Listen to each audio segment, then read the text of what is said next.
اب ہم کہانی کو آگے بڑھاتے ہیں۔ ارے دیکھتے ہی دیکھتے میری بیٹی کتنی بڑی ہو گئی، امیشا کی ماں بولی۔ امیشا ہنس پڑی۔ ارے ممی، میں ابھی بھی بہت چھوٹی ہوں۔ اس کی ماں نے پیار سے اس کے گال پر ہاتھ پھیرا۔ ہاں بیٹا، میرے لیے تو تو ہمیشہ چھوٹی ہی رہے گی۔ پھر ان کی مسکان دھیرے دھیرے پھیکی پڑ گئی۔ انہوں نے ایک گہری سانس لی اور کہا، بس ایک ہی اچھا ہے، اپنی بیٹی کی شادی اپنی آنکھوں کے سامنے دیکھ لوں۔ یہ سنتے ہی امیشا کے چہرے کی مسکان غائب ہو گئی۔ اس نے ترنت ماں کا ہاتھ پکڑ لیا۔ ممی، ایسی بکواس باتیں مت کیا کرو، مجھے بالکل بھی اچھا نہیں لگتا۔ اس کی ماں ہلکا سا مسکرائی۔ پاگل لڑکی، بکواس کہاں ہے؟ ہر ماں کا سپنا ہوتا ہے کہ وہ اپنی بیٹی کو دلہن بنتے دیکھے۔ امیشا نے دھیرے سے سر ہلایا۔ وہ سب بعد کی بات ہے، ابھی آپ کہیں نہیں جا رہی، آپ کو میرے ساتھ بہت سال رہنا ہے، اس لیے ایسی باتیں دوبارہ مت کرنا۔ یہ کہتے کہتے اس کی آواز تھوڑی باہر آئی۔ اس کی ماں نے اب اس کو گلے لگا لیا۔ ٹھیک ہے، نہیں کروں گی، اب میری بیٹی مسکرا دے۔ امیشا نے بھی اپنی ماں کو کس کر گلے لگایا۔ ہاں، بس آپ ہمیشہ میرے ساتھ رہو۔ دونوں کچھ دیر تک یوں ہی ایک دوسرے کو گلے لگائے رکھا۔ اس پل امیشا کو اپنی ماں کی باہوں میں وہی سکون ملا جو ہر بار اس کی ساری پریشانیوں کو دور کے لیے بھلا دیتا تھا۔ ویوان رات کی ٹھنڈی ہوا میں اپنی بائک لے کر گھر سے نکل پڑا، بنا کسی منزل کے، بس یوں ہی۔ کچھ دیر بعد وہ امیشا کے گھر کے پیچھے والی گلی میں پہنچا۔ اس نے بائک سائیڈ میں کھڑی کی، خود بائک کے سہارے ٹک کر کھڑا ہو گیا۔ اس نے پاکٹ سے فون نکالا، کچھ پل اسکرین کو دیکھتا رہا، پھر امیشا نے میسج کیا، آپ کہاں ہو؟ کچھ ہی سیکنڈ میں رپلائی آ گیا، گھر پر ہی ہوں۔ ویوان نے امیشا کو میسج کیا، کہاں ہو تم؟ کچھ ہی سیکنڈ میں رپلائی کیا امیشا نے، گھر پر ہی ہوں سر، ابھی تو۔ ویوان کے ہونٹوں پر ہلکی سی مسکان آ گئی۔ اس نے پھر میسج کیا، ویسے ابھی میں تمہاری گلی کے پیچھے کھڑا ہوں۔ میسج پڑھتے ہی امیشا چونک گئی۔ اس نے ترنت رپلائی کیا، وہاں کیا کر رہے ہو؟ ویوان نے مسکراتے ہوئے لکھا، بس گھومنے نکلا تھا، اب گھر جا رہا ہوں، تمہارے گھر کے سامنے سے ہی نکلوں گا۔ امیشا نے اسکرین کو دیکھتے ہوئے ہلکی سی مسکان دی۔ ٹھیک ہے، بس اتنا ہی رپلائی کیا۔ میسج بھیجتے ہی وہ جلدی سے اپنے کمرے سے باہر نکلی، سیڑھیاں چڑھ کر بالکنی میں آ کر کھڑی ہو گئی۔ اس کا دل تیزی سے دھڑک رہا تھا۔ وہ بالکنی کی ریلنگ پکڑ کر نیچے سڑک کی طرف دیکھنے لگی۔ کچھ ہی دیر بعد ویوان نے اپنی بائک سٹارٹ کی۔ وہ دھیرے دھیرے اسی سڑک سے نکلنے لگا۔ اسے بالکل بھی اندازہ نہیں تھا کہ اوپر بالکنی میں امیشا کھڑی اسے دیکھ رہی ہے۔ امیشا کی نظریں بس اسی پر ٹکی تھی۔ اس کے چہرے پر انجانی سی مسکان تھی۔ ویوان آرام سے بائک چلاتے ہوئے آگے بڑھ گیا۔ ایک بار بھی اس نے اوپر نظر نہیں اٹھائی۔ امیشا اسے تب تک دیکھتی رہی جب تک اس کی بائک سڑک کے موڑ پر جا کر آنکھوں سے اوجھل نہ ہو گئی ہو۔ اس نے بہت دھیرے سے مسکرا کر خود سے کہا، پاگل ہو، اتنی سی جھلک دیکھنے کے لیے بھی اتنی دور آ گئے۔ اور پھر کچھ پل تک اسی خالی سڑک کو دیکھتی رہی جہاں کچھ سیکنڈ پہلے ویوان گزرا تھا۔ امیشا ابھی بھی بالکنی میں کھڑی تھی۔ اس کی نظریں اسی راستے پر ٹکی تھی جہاں سے ویوان کچھ دیر پہلے ہی گزرا تھا۔ اس نے دھیرے سے ایک لمبی سانس لی، پھر مسکراتے ہوئے اندر جانے کے لیے مڑی۔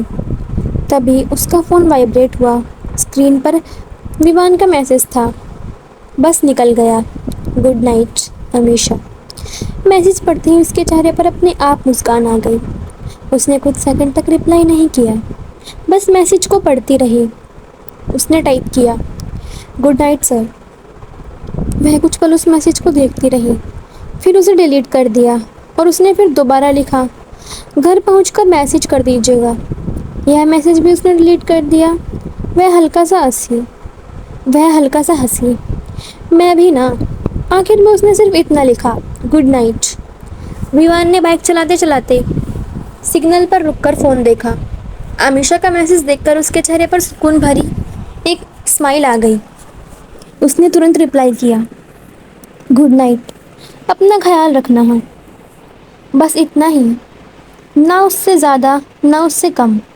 لیکن ان چھوٹے چھوٹے میسج میں بھی دونوں کا اپناپن صاف محسوس ہو رہا تھا۔ ادھر ہمیشہ نے رپلائی پڑھا۔ اس نے فون کو دھیرے سے اپنے سینے سے لگا لیا۔ اس کی آنکھوں میں ایک الگ سی چمک تھی۔ وہ دھیمے سے مسکرائی اور بولی، خود بھی تو اپنا خیال رکھا کیجیے۔ لیکن یہ بات اس نے اپنے دل میں ہی کہی، میسج میں نہیں۔ اس نے فون لاک کیا، کمرے کی لائٹ بند کی اور کھڑکی سے آتی ٹھنڈی ہوا کو محسوس کرتے ہوئے دھیرے سے بستر پر لیٹ گئی۔ آج کئی دنوں بعد اس کے چہرے پر مسکان لے کر رات ختم ہونے والی تھی۔ اگلی صبح امیشہ کی آنکھ روز سے تھوڑی جلدی کھل گئی۔ اس نے عادت سے فون اٹھایا۔ اسکرین آن کرتے ہی اس کی نظر سب سے پہلے ویوان کے چیٹ پر گئی۔ کچھ سیکنڈ تک وہ اس کو دیکھتی ہی رہی، پھر خود سے مسکرا دی۔ پاگل ہو رہی ہو امیشہ۔ وہ بیڈ سے اٹھی اور تیار ہونے لگی۔ آج اس کا موڈ پچھلے کئی دنوں سے بہتر تھا۔ ادھر ویوان بھی صبح جلدی آفس پہنچ گیا تھا۔ آج اس کے پاس کچھ امپورٹنٹ میٹنگز تھی۔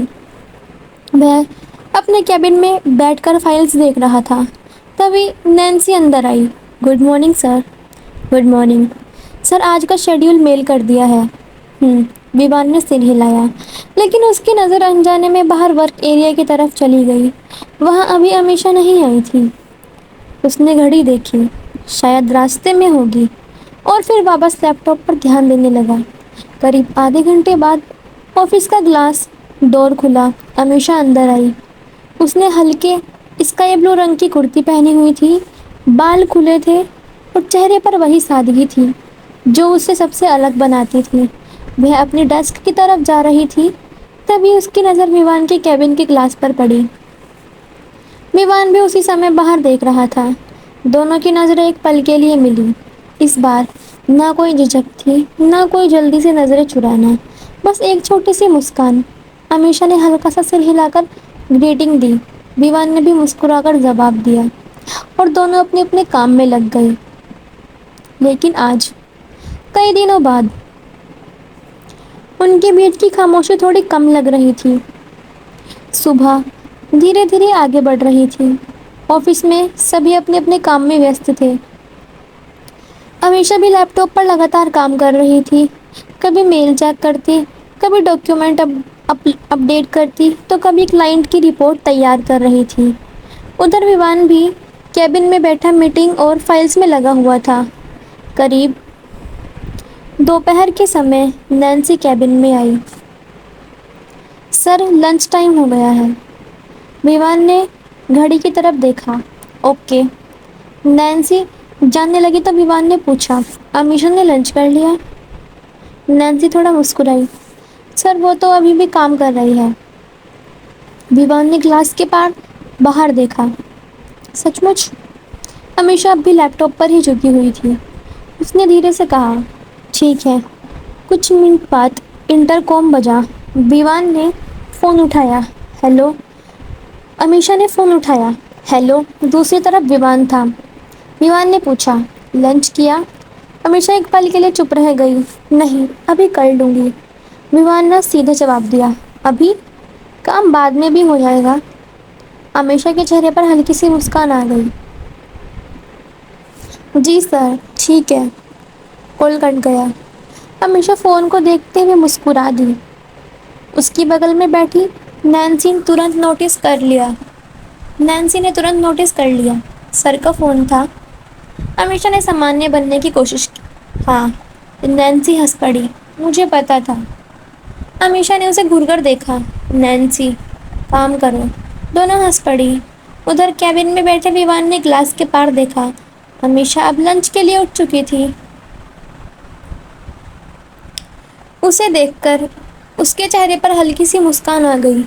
کبھی کبھی کسی کا خیال رکھنے کے لیے بڑے شبدوں کی ضرورت نہیں ہوتی۔ ایک چھوٹا سا لنچ کیا بھی بہت کچھ کہہ جاتا ہے۔ لنچ کے بعد سب واپس اپنے اپنے کام میں لگ گئے۔ آفس کا ماحول شانت تھا۔ کی بورڈ کی آوازیں، فون کالز اور بیچ بیچ میں ہلکی سی ڈسکشن۔ امیشا اپنے ڈیسک پر بیٹھی فائلز اپڈیٹ کر رہی تھی، تبھی اس کے سسٹم پر ایک میل آئی۔ اس نے میل کھولی اور پڑھنے لگی۔ میل پڑھتے ہی اس کی آنکھیں تھوڑی بڑی ہو گئی۔ وہ ترنت ڈاکیومنٹ لے کر ویوان کے کیبن کی طرف چل پڑی۔ ڈور نوک کر کے بولی، "سر، may I come in?"